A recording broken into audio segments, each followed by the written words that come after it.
नमस्कार, मैं हूं मनोज कुमार। कशिश की खास पेशकश, कहे बिहार किसकी सरकार। अभी हम जिस जगह पे हैं सबसे पहले इस इलाके को दिखाएंगे, क्योंकि यह है मुंगेर जिला और तारापुर विधानसभा क्षेत्र। वो जगह जहां काफी दिलचस्प लड़ाई है। लड़ाई ऐसा कि यहां जो प्रत्याशी है वो प्रत्याशी, सभी के सभी प्रत्याशी अपने आप को जीत का दावा, हालांकि चुनाव मैदान में जितने प्रत्याशी रहते हैं सभी लोग अपनी अपनी जीत की दावा करते हैं, लेकिन जयप्रकाश जी की पुत्री कि वाकई राष्ट्रीय जनता दल का वो कद्दावर नेता और उनकी पुत्री यहां से प्रत्याशी है आरजेडी का। लेकिन आप समझ लीजिए कि वाकई जब आरजेडी के साथ साथ तमाम राजनीतिक पार्टी, क्योंकि जनता दल यूनाइटेड ने अपना प्रत्याशी भी उतारा है, क्योंकि एनडीए के गठबंधन में जनता दल यूनाइटेड का ये सीट है और महागठबंधन में राष्ट्रीय जनता दल यूनाइटेड का ये सीट है। लेकिन जयप्रकाश जी की पुत्री वाकई लगातार लोगों के बीच रही, और इतना ही नहीं, पूरे कंस्टिट्यूएंसी की बात करें तो इस बार का जो लड़ाई है वो काफी दिलचस्प होगा, क्योंकि वक्त है 28 तारीख को मतदान होना है और 10 को जब ईवीएम खुलेगा तो जनता किसे अपना मत देती है वो सब कुछ साफ हो जाएगा। लेकिन मुंगेर जिला के तारापुर विधानसभा क्षेत्र का इलाका एक बार हम आपको दिखाने की कोशिश करेंगे, और उसके बाद हमारे जो यहाँ के सहयोगी से भी बात करने की कोशिश करेंगे और लगातार जानेंगे, आम जनता से भी ये मूड जानेंगे कि आखिर यहाँ की जनता किसकी सरकार चाहती है, कैसी होनी चाहिए सरकार, और आपका जनप्रतिनिधि कैसा होना चाहिए। इस तमाम मुद्दे को लेकर कशिश लगातार बिहार विधानसभा चुनाव में सभी विधानसभा क्षेत्र में घूम घूम कर ये जनप्रतिनिधि कैसा हो, इसको लेकर इस कार्यक्रम की शुरुआत हमने की है।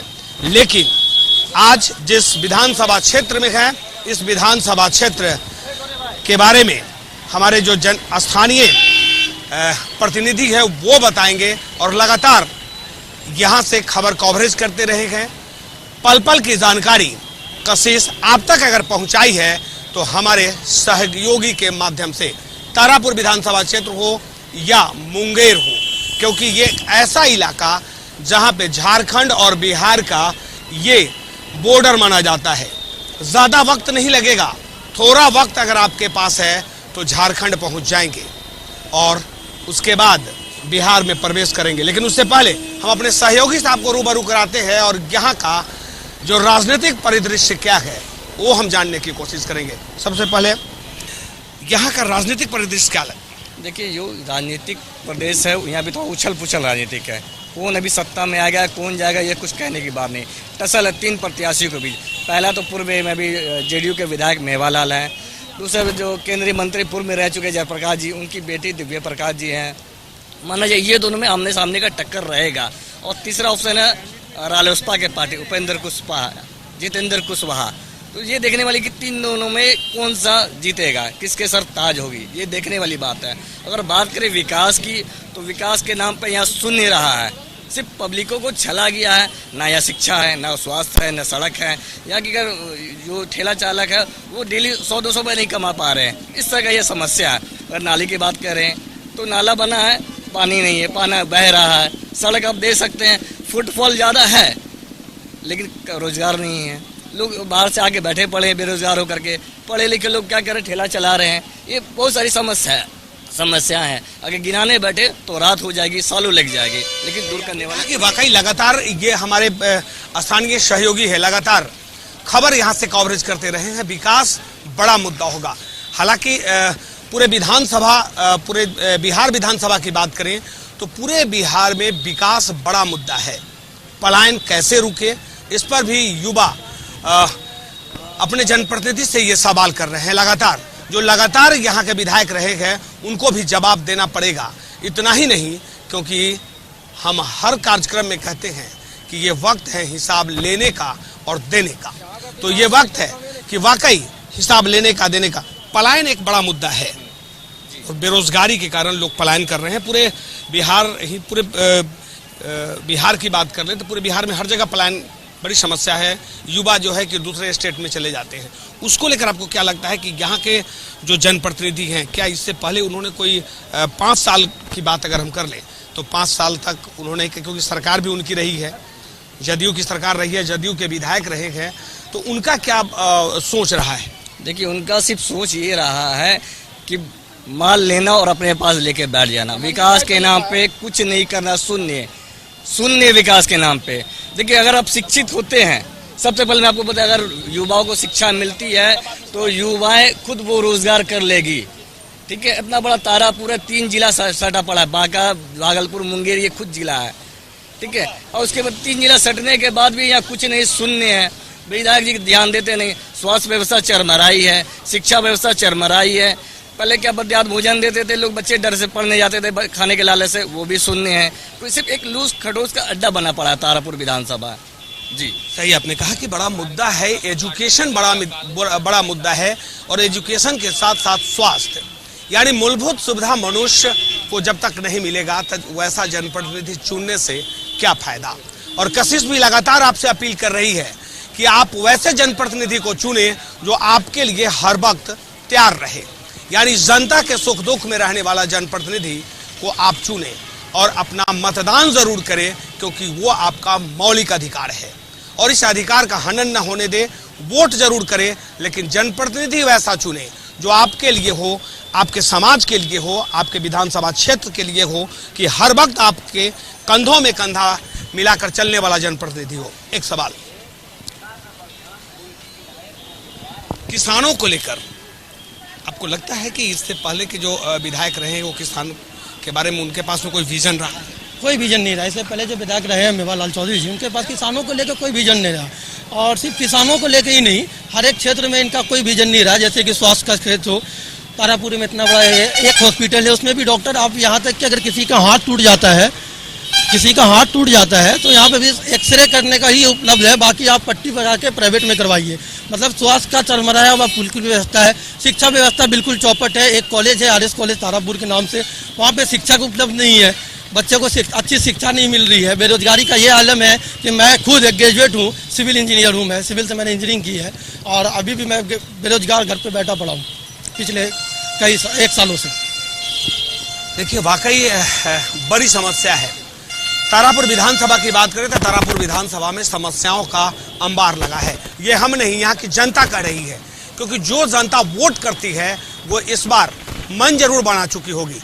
हम या कशिश लगातार ये जरूर कह रहे हैं कि अच्छे जनप्रतिनिधि को आप जरूर चुने, क्योंकि वह आपका अधिकार है। एक चीज बताइए, स्वास्थ्य की हालत तो हमने सुन ली, शिक्षा की हालत भी हमने सुन ली, बेरोजगारी तो है ही, लेकिन एक चीज बताइए, ग्रामीण क्षेत्रों का क्या? ग्रामीण क्षेत्रों में सबसे अधिक जो स्थिति खराब है वो सिंचाई को लेकर है।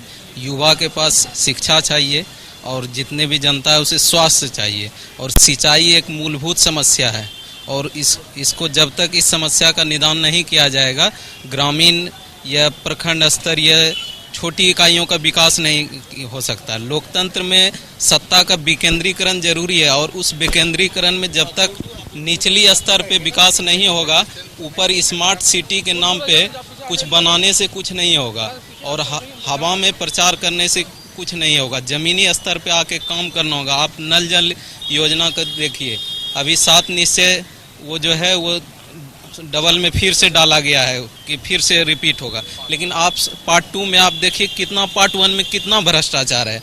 आप नल जल मुखिया और वार्ड को देखिए कि क्या सभी घर तक पहुंचा है नल, और नल पहुंचा है कुछ घर तक, पहुंचने के बाद आपका फिर वो खत्म हो गया। आप मनरेगा की स्थिति देखिए, आज मनरेगा में क्या स्थिति है। मनरेगा के नाम पे आपका अकाउंट ले लिया जाता है और उस पे पैसा डाल दिया जाता है, 100-200 आपको दे दिया जाता है, और उसके बाद जो है मजदूर बाहर कमा रहा है, और जो पैसे वाले लोग हैं वो 10 अकाउंट खोल के और उसी से पैसा ट्रांसफर हो रहा है। मनरेगा एक बहुत अच्छी योजना है, लेकिन इसे बहुत सही ढंग से लागू करना होगा। आप नीतीश कुमार का पहले 5 वर्ष का कार्यकाल देखें, वो अच्छा इसलिए था क्योंकि UPA 1 की सरकार जो थी उसमें भी पूरा सहयोग था, और दोनों के निश्चय से ही वो काम बहुत अच्छा हुआ। लेकिन बाद के वर्षों में देखा गया कि कंप्लीट फेल्योर है, और अभी जब तक बदलाव नहीं हो। तौर पे आपके पास फिर आएंगे, लेकिन ये हम जानने की कोशिश करेंगे कि वाकई यहाँ की जनता नाराज क्यों है, कैसा चाहिए जनप्रतिनिधि,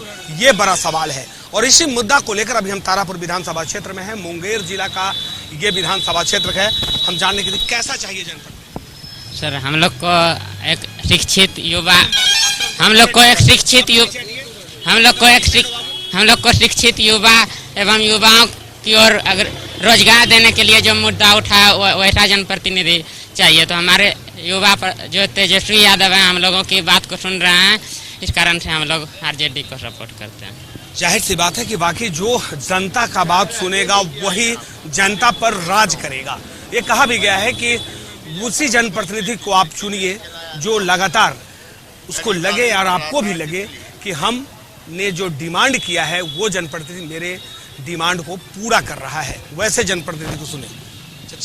शिक्षा तो कुछ नहीं है, पहले चेक इन में भी आता था। हमारे बाल बच्चा गरीबी ऐसी हालत में पढ़ाते हैं, लेकिन उसकी शिक्षा के लिए कुछ शिक्षा हो भी नहीं करता, पढ़ाई होता नहीं। समस्या कितनी बड़ी है आप समझिए।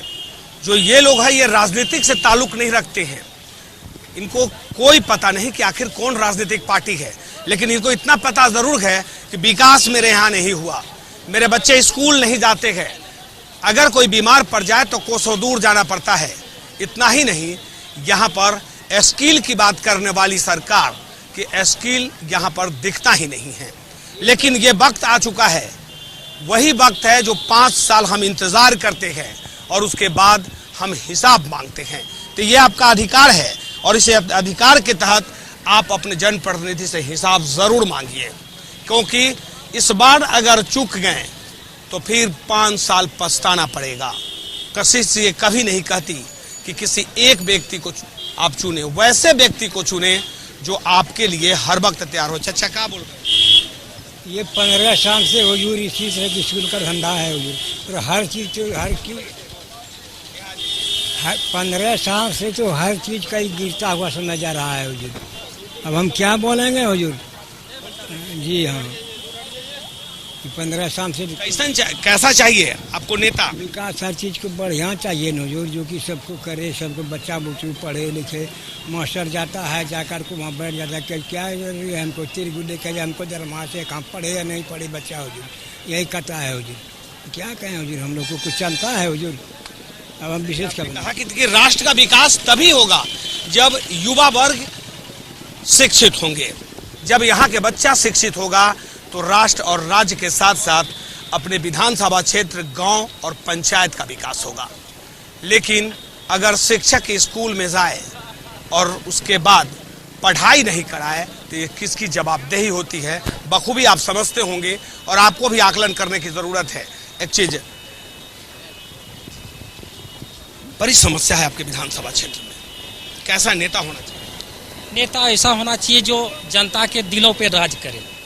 रही सवाल यहाँ विकास के नाम पर कुछ हुआ ही नहीं है, बेरोजगारी चरम पे है। आप अगर देखना चाहते हैं तो तारापुर के मुख्य पुरानी बाजार चले जाइए, ना सड़क है ना नाला है, रोड पे गंदा नाला का पानी बहता है, लोग उसमें जीने के लिए विवश है। नेता वैसा हो जो कि हमारे क्षेत्र का विकास करे, ना कि चुनाव के समय आए और आ करके बस एक बार हाथ डोला दे और चले जाए। आप लोगों ने मन तो बना लिया होगा ना कि इस बार कैसा चलेगा? जी, इस बार तीसरा विकल्प के लिए सोच रहे हैं हम लोग। सही आपने कहा कि देखिए आपका मत है और निश्चित तौर पे अगर बाकी लोगों को आपने एक बार देख लिया है तो ये आपका मत है, आप जरूर वैसे लोगों को चुने जो आपको लगे कि ये विकास कर सकता है। कैसा चाहिए विकास? देखिए विकास ऐसा चाहिए सर कि जिससे कि हर युवा पीढ़ी को कोई ना कोई मतलब जॉब नौकरी मिलना चाहिए। लेकिन यहाँ है क्या चाहिए, ऐसे युवा सब भटक रहे हैं, ऐसे युवा सब भटक जो एजुकेशन काफ़ी कर चुके हैं लेकिन उनको नौकरी नहीं मिल रहा, तो वो कोई पान दुकान, कोई बीड़ी दुकान, कोई मतलब पिज्ज़ा, तो कोई ढोकला, ये सब बना के मतलब अपना कमा खा रहे हैं। और दूसरी बात है कि यहाँ एजुकेशन के नाम पे एकदम लूट रही है, बच्चे को स्कॉलरशिप के नाम पे कुछ मिलता नहीं है। सरकार जैसे मान लीजिए बच्चे को कुछ स्कॉलरशिप देना चाहते हैं तो यहाँ के मतलब ले लीजिए आप कॉलेज के प्रिंसिपल रहे या स्कूल के कोई भी रहे, तो वो मतलब सिग्नेचर करने से मना करते हैं कि नहीं ऐसा कुछ निकला हुआ नहीं है, मतलब कुछ देना ही नहीं चाहते बच्चे के नाम पे। बताइए सुशासन बाबू किसको? देखिए सुशासन बाबू तो वो हो गया कि मतलब बहुत बड़े बड़े सपना दिखा देते हैं कि हम ये करेंगे वो करेंगे, और बाद में मालूम पड़ा कुछ नहीं हुआ। दूसरी बात ये है कि वो जो 230 करोड़ का पुल था 15 दिन में जो बह गया, वही सुशासन बाबू है जो भ्रष्टाचार करके रखे हुए पूरे बिहार में भ्रष्टाचार का जो है ठेका जो लिया है वो सुशासन बाबू ने ले रखा है। 200 करोड़ यहाँ पे नहीं है, 15 दिन में 200 करोड़ का पुल बह गया, उसके ऊपर कोई जांच पड़ताल नहीं हुआ। हम गाजीपुर के निवासी है, गाजीपुर पंचायत में ये जो नल जल योजना चल रहा है, ये पार्ट 2 चल रहा है। अभी भी आप मेरे साथ चलिए गाजीपुर, आपको हम दिखा देंगे। गाजीपुर में अभी भी नल जल योजना का एक भी पाइप नहीं बिछा है, ये दूसरा चल रहा है। जबकि अब सोचिए कि कितना बड़ा यहाँ पे करप्शन है पूरे बिहार। समझिए वाकई सुशासन हम किसी का नाम नहीं ले रहे हैं, लेकिन इतना जरूर समझिए कि सुशासन बाबू जो पूरे बिहार में प्रचलित है, बिहार ही नहीं दूसरे राज्य के लोग भी समझते हैं कि बाकी सुशासन बाबू कौन है, और आप भी समझते होंगे। लेकिन भ्रष्टाचार कैसा, जिस आदमी की जिम्मेवारी बनती है वो आदमी अगर अपने राज्य में भ्रष्टाचार पर नकील नहीं कसे तो वो कैसा सुशासन। क्योंकि इस इलाके में शिक्षा का वो आलम है कि बच्चा स्कूल नहीं जाता, स्वास्थ्य का वो आलम है कि लोग अपने घर में खाट पर दम तोड़ देते हैं, लेकिन अस्पताल नहीं है। अगर अस्पताल है भी छोटा तो वहां पर डॉक्टर नहीं है। लेंगे एक छोटा सा ब्रेक, जारी है ये कार्यक्रम, और ये जानने निकले हैं कि आखिर कैसा हो आपका नेता और कैसा हो आपका विधानसभा क्षेत्र का विकास। के बाद हमारे खास पेशकश कहे बिहार किसकी सरकार, यानी इस बार किसकी सरकार बनेगी ये हम जानने निकले हैं। क्योंकि जनता जनार्दन होता है, जनता भगवान का रूप है कि जनता जिसे चाहे गद्दी पे बैठा दे और जनता जिसे चाहे गद्दी से उतार के सड़क पर ला दे। लेकिन लगातार जनता सड़क पर है, और जिस जनप्रतिनिधि को हम यहां से जिता कर भेजते हैं वो गद्दी पे तो बैठता है, लेकिन बड़ी बड़ी महलें और लंबी लंबी गाड़ियों में वो खो जाता है, लेकिन नहीं पहुंचता है विकास। जिस जनता ने वोट किया था वो जनता, उन जनता के उम्मीदों पर खरा नहीं उतरा वो जनप्रतिनिधि। और वाकई अगर खरा नहीं चाहती है बिहार, इस बार क्या चाहती है जनता, क्योंकि हमने जब वोट किया तो आप बने यहाँ के राजा, और जिसने वोट किया वो इलाज के लिए तड़पता रहे, शिक्षा नहीं हो तो कैसा वोट। लेकिन ये वक्त आ गया है कि आप अपने वोट के चोट से जवाब दीजिए, और जवाब दीजिए उन जनप्रतिनिधि को जो आपको धोखा में रखा है। भ्रष्टाचार अगर करता है तो भ्रष्टाचार के खिलाफ आप आवाज बुलंद कीजिए, क्योंकि यही वक्त है। अगर चूक गए तो 5 साल फिर पीसना पड़ेगा आपको। और यही कारण है कि पूरे बिहार में कशिश यह मुहिम चला रही है कि जनता क्या चाहती है। क्या करें, यहाँ पर बगल में कुछ महादलित गांव हैं जिसकी सड़कें आप देखिए, अपने कैमरे में कैद कीजिए। हमें सरकार चाहिए वैसा जो कि नाले का पानी निकासी नहीं है, उल्टा ही नाले का पानी गांव घर में जाता है। सड़क पर क्या निकलेंगे, हम लोग को घर में रहने में वो परेशानी है, हम वो आपको दिखाना चाहेंगे। थोड़ा सा अगर आप वक्त दे सकें तो बगल में ही आप 2 कदम चलें और देखिए कि क्या स्थिति है महादलित टोले की, वहाँ के गांव के लोगों की, बच्चों की। सड़कों पर अभी भी पानी है। आपने कहा, देखिए लोग ऐसे कहते हैं अमूमन के बिहार में बाढ़ है, लेकिन बाढ़ में बहार है ये आपने सुना होगा। क्योंकि इससे पहले पिछले विधानसभा क्षेत्र की चुनाव की बात अगर हम करें तो पिछले विधानसभा चुनाव में बिहार में बहार है, और किसकी सरकार बनेगी आप खुद ब खुद समझ लीजिए। उस वक्त ये नारा था, और उस बहार के नाम पर जनता ने वाकई आपको वहां पहुंचा दिया। लेकिन अगर नाली के पानी से अगर बाढ़ आता है घर में तो आप समझिए कि हमने विकास की उम्मीद की थी तो कैसा विकास, विनाश की तरफ बढ़ रहा है ये विधानसभा क्षेत्र। यहाँ की जनता परेशान है। कैसा चाहिए भैया? अभी ना बारिश हो जाएगी, ये तारापुरी बगल में हाट लगती है, हम सबको दुकान वही है, इतना पानी दुकान में डूब जाती है। इसमें सरकार कहाँ है? जब भी हम सब तारापुर सीओ बोलते हैं तो कुछ नहीं बोलता है। सीओ से बोलता है ठीक है हम अपना स्टाफ साफ करवाते हैं, ये करवाते हैं, वो करवाते, कुछ नहीं होता है। हम सब हर मतलब ये सीजन अभी इतना पानी पड़ा, इतना कादों में कस्टमर कैसे अंदर ढुकेगा? हमको यही लगता है कि क्या सरकार क्या कर रहा है। इस दर्द को समझने की जरूरत है कि वाकई जो दुकानदार है उनकी समस्या भी आप समझ गए, किसानों की समस्या तो बखूबी आप समझ रहे हैं पूरे तारापुर विधानसभा क्षेत्र में। पानी निकास नहीं है, बाजार का पानी निकासी नहीं हो रहा है। सब नाली जो 5 साल पहले बनाई हुई है सब जाम है। स्थानीय प्रशासन को आप लोगों ने कभी नहीं? बहुत बार गए हैं, ब्लॉक से भी कई बार हुआ, मीटिंग भी हुआ थाना में, लेकिन वो काम नहीं हुआ। अब वो बोलते मेरे घर पीछे है, थाना पीछे मेरे घर है, अभी घर में पास जाइएगा इतना पानी मिलेगा आपको। अभी कोई विकास ही पानी निकलने को भांजे नहीं है, पानी कोई समस्या सोल्व नहीं कि सिर्फ सरकार के रोड बना देता है, पानी की व्यवस्था नहीं है, यही सब नीति है। देखिए ड्रेनेज सिस्टम में भी बड़ी समस्या है इस इलाके में, क्योंकि वाकई ड्रेनेज सिस्टम अगर सही होगा तो आप समझिए कि पानी का निकासी होगा। यहाँ की जनता अपनी समस्या को लेकर स्थानीय जनप्रतिनिधि तक पहुँचता है, लेकिन वो प्रतिनिधित्व तो सुनता ही नहीं और यहाँ के अधिकारी भी नहीं सुनते हैं।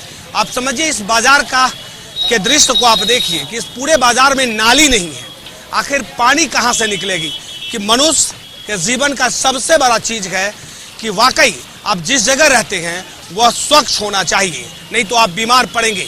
भारत के प्रधानमंत्री का ये योजना लगातार चला, स्वच्छ भारत मिशन, लेकिन स्वच्छ भारत मिशन के तहत अगर स्वच्छता होता तो ये परेशानी नहीं होती। कचरा का अंबार लगा है, कोई दूर नहीं, बीच बाजार का ये नजारा है। अब आप समझिए कि बीच बाजार का ये हाल है तो बाकी इलाकों का क्या हाल होगा, जहाँ पे लोग दूर दराज से आते हैं, जनप्रतिनिधि पहुँचता है। लेकिन कहने का हो गया हजूर कि neat Tarapur, green Tarapur, clean Tarapur सिर्फ कहने के लिए रह गया है। हमने आपसे कहा कि सर आप अगर 2 मिनट देख सकते हैं। कि आपकी बात हम समझ रहे हैं, हम चलेंगे, आपके यहाँ भी चलेंगे, लेकिन ये हम जानने सकते हैं पहले बिहार में पहले रोड बनता है, रोड बनने के बाद 1 मंथ के बाद बीच से उसको तोड़ के नाली बना दिया जाता है। पहले नाली नहीं बनता है, पहले रोड ही बन जाता है। और शिक्षा में आप देखिए कि यूनिवर्सिटी में 5 साल में डिग्री मिलता है। अब 5 साल में किस लिए मिलता है कि अगर पहले स्टूडेंट ग्रेजुएट हो जाएंगे तो फिर वो रोजगार का मांग करेंगे, तो इसीलिए पहले ग्रेजुएट ही 5 साल में करो, 24-25 ऐसे हो जाएगा। हमको डिवीजन वाली शिक्षा नहीं चाहिए, क्वालिटी एजुकेशन चाहिए, क्वांटिटी वाला नहीं कि 80% स्टूडेंट पास कर गया, 20% ही चाहिए, लेकिन गुणवत्तापूर्ण शिक्षा होना चाहिए। इस पे विशेष ध्यान दिया जाना। और ये रोड वाली जो समस्या है, पहले नाली बनाइए फिर आप PWD वाले रोड बनाइए, ये नहीं कि आपने कहा कि वाकई सड़क का निर्माण से पहले नाली का निर्माण होता है, ताकि सड़क का निर्माण हो और नाली से ऊपर सड़क हो और पानी जो हो वो नाली में जाए, ताकि बरसात का पानी सड़क पे जमा ना हो। अगर बरसात का पानी सड़क पे जमा होगा तो सड़क भी टूटेगी और हालात जस का तस होंगे। और यही हाल है, एक बार अगर बारिश होती है तो टापू बन जाता है तारापुर। अब आप समझिए कि हम क्लीन की बात करते हैं, स्वच्छ भारत मिशन की बात करते हैं और बड़े बड़े होर्डिंग, बड़े बड़े बैनर और बड़े बड़े पोस्टर हम लगाते हैं, लेकिन इस सब के बीच अगर तारापुर का हालात ऐसा है तो कौन सुधारेगा? अब आप समझिए। लेंगे एक छोटा सा ब्रेक, जारी है ये कार्यक्रम और ये जानने निकले हैं कि कब सुधरेगा तारापुर और कब सुधरेगी बिहार की दशा।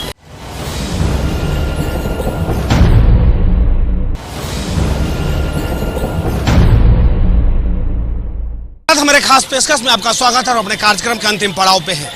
अंतिम पड़ाव पे इसलिए कि हम पूरे विधानसभा क्षेत्र का भ्रमण कर रहे हैं और लोगों से ये जान रहे हैं कि आपके यहाँ विकास हुआ, अगर विकास हुआ तो विकास करने वाला कौन है, विकास नहीं हुआ तो उसका जिम्मेवार कौन है, ये बड़ा सवाल। और इसी सवाल को लेकर हम अभी मुंगेर के तारापुर विधानसभा क्षेत्र में हैं और जिस चौक पे एक बार इस यहाँ का नज़ारा देखिए और उसके बाद हम आपको समझाने की कोशिश करेंगे और यहाँ के जनता से भी हम बात करने की कोशिश करेंगे कि वाकई चाचा विकास हुआ आपके यहाँ? विकास हुआ आपके? हाँ विकास हो रहा है जी। कैसा विकास हो रहा है, क्या क्या चीज चाहते थे? हमारा मकान है बांका जिला। कोई बात नहीं है, यहाँ बांका जिला के रहने वाले हैं, ये आपका विधानसभा क्षेत्र नहीं है। चलिए कोई बात नहीं, देखिए बिहार के ही हैं। पूरा विकास हुआ है। क्या क्या हुआ? नाले बना, जल नल योजना हुआ, रोड हुआ, PCC, और जो है कि बिजली पूरा दे रहा है। लेकिन यहाँ के तो लोग कह रहे हैं कि भाई बारिश होता है तब पूरा बाजारे डूब जाता है। देखिए ना, आप तो बारिश में खड़े हैं, आप क्या देख रहे हैं? अभी तो तो बारिश हुई नहीं, अभी तो हुई है 2-3 दिन पहले। अब हल्का फुल्का बारिश होगी, पानी खेत में नहीं जमे, लेकिन उसका नहीं है साहब, बगल के आप रोड पर चल के देखेंगे, पीछे का रोड देख सकते हैं, बगल में महादलित टोला है, उनका गेहूं तक फ्री दे रहा है ये सरकार। जो राशन का पैसा मिलता है ना, उसके बाद फ्री भी मिलता है 5 किलो, डबल देता है। हाँ, लेकिन आप गांव में यहाँ मिला है ना, तो ये चौकबर में है, नहीं मिला है। डीलर ने 2 बार, जब से लॉकडाउन हुआ 3 बार डीलर ने यहाँ पर राशन नहीं दिए हैं। आप गलत बोलते हैं, राशन 2 बार नहीं दिए हैं जब से लॉकडाउन हुआ है, बिल्कुल 1 कर्मा भी किसी को नहीं दिए हैं। और यहाँ 50% कमीशन चलता है, तो काम कहाँ से होगा? 50% हर और अफसर साइज है, किसके पास आप कंप्लेन समझे कि नहीं? कौन नहीं मिला? देखना चाहते हैं, कार्ड भी नहीं है, कुछ नहीं, गरीब को तकलीफ नहीं है। क्या बोले, कमीशन खाने वाला 50% कमीशन लेता है, और यहाँ आजाद का बात करते हैं। हर अफसर चाहिए, जाइए अफसर के पास, आप एप्लीकेशन ला करके, कोई सुनेगा नहीं आपका, कोई सुनने वाला नहीं है बिहार के अंदर में। चाहे कोई सरकार है, लेकिन वो उसका कोई पब्लिक का सुनने वाला काम नहीं है। सिर्फ यहाँ कमीशन पे काम होता है। आप मनरेगा का बात कीजिए, मनरेगा वाला 50% कमीशन लेते हैं, तब काम होता है। बोलिए कितना काम होगा बिहार में, कितना काम होगा? 50% कमीशन लेता है। देखने वाला नहीं है सर, मर रहे हैं, खाली टिक्का लगा के क्या करेंगे? रोटी दीजिएगा सर, कोई देने वाला बिहार में, लूट का लूट खाली भरता है, कोई विकास नहीं है। ये जनता की आवाज है, ये जनता सब कुछ समझती है, जनता सब कुछ जानती है। ये जनता की आवाज है, जिसके साथ गुजरता है वो वाकई ये दर्द है। ये दर्द इसलिए कि जब वो पहुंचते हैं अधिकारियों के कार्यालय में, तो उनसे कमीशन मांगा जाता है। जब वो पहुंचते हैं अपना एक पेपर लेकर, तो उनसे कमीशन मांगा जाता है। इतना ही नहीं, उसके बावजूद भी काम नहीं होता है।